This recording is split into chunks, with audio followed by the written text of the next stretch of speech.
আরে দলই বানিয়েছেন এমন করে, দলে যখন রিক্রুট করেছেন তখন বুঝিয়েছেন, আরে বাবা এই দল করো, ওই দল করে কি, ওই দল কি দিতে পারবে তোমাকে, এই দল ক্ষমতায় যাবে, এটা দেবে, এই কাজ করবে, অর্থ পাবে, বৃত্ত পাবে, আরও অনেক কিছু পাবে, সব কিছু ভালো যাচ্ছে না, এখন করছেন তাই।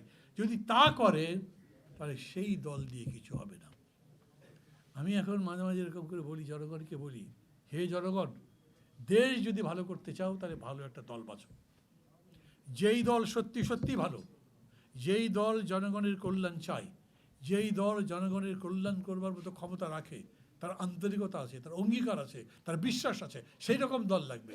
তা না হলে খালি কথার সময় বড় বড় কথা বলবে, আর সাথে সাথে দেখছেন দিনে রাতে বিভিন্ন জায়গায় খালি হাটের দখল নিয়ে কটা লোক মারা গেছে।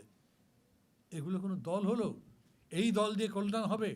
অন্যদের সবার কথাই আমি বলি। আর কেউ যদি মনে করেন না আমরা তো আছি, ক্ষমতায় আছি, আচ্ছা তোমার চাকরি নেই, চাকরির ব্যবস্থা করবো, আসো, আমার দল করবে, তার মানে দল করবার শর্তে তার পাপ হয়ে যাবে।